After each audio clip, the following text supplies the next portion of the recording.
ئەمڕۆ ساڵێکی تەواو بەسەر هەڵبژاردننی خولی شەشەمی پارلەمانی کوردستان تێپەڕی.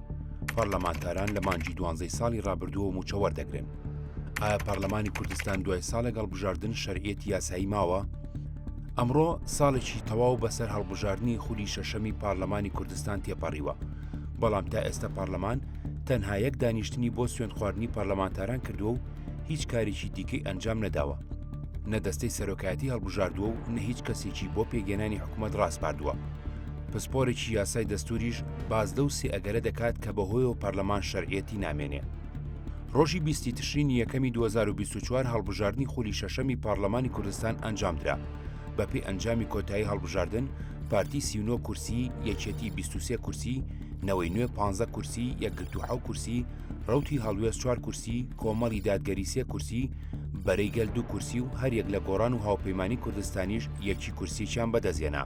لە کۆی 100 ئەندامی پارلەمان تەنها 30 ئەندامیان بەشداری دانیشتنی یەکەمیان نەکرد و سوێندی یاساییان نەخوارد. 2 پارلەمانتاریان لە کۆمەڵی دادگەری و 1 پارلەمانتار لە بەرەیگەل.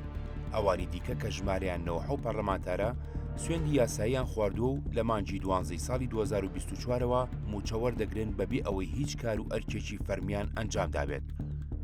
دکتۆر شۆڕش حەسەن پسپۆری یاسای دەستوری و مامۆستای خانەنشینی زانکۆ لە لێدوانێکدا بۆ سبەی ڕایگەیان یاسای هەڵبژاردننی کوردستان و پەیڕەوی ناوخۆی پارلەمانی کوردستان دەقێکی تێدا نییە بۆ ئەوەی دیاری بکات کە پارلەمانی کوردستان لە چ حاڵەتێکدا هەڵدەوەشێتەوە. بەڵام یاسای سەرۆکایەتی هەرێم لە ناو دەسەڵاتەکانی سەرۆکی هەرێم و لە بڕگەی 4 مادەی دەدا ئەو حاڵەتانی دیاری کردووە کە سەرۆکی هەرێم دەتوانێت لە هەندێک حاڵەتدا مەرسوم دەربکات بۆ هەڵوەشانەوەی پارلەمان.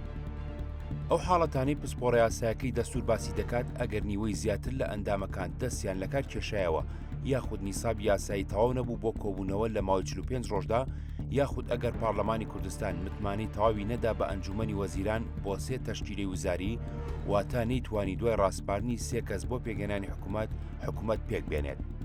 بەوتەی ئەو پسپۆڕی یاسای دەستور ئەگەر پارلەمانێکی شەرعیەتی یاسایی نەمێنێ ئەوە ئەندامەکانیشی سیفەتی یاساییان نەماوە و ئەوەی ڕایگرتووە تا ئێستا بڕیاری ژوورە تاریکەکانی حیزبە، ئەگەرنا ئەم پارلەمانە دەبێت هەڵبۆشێتەوە.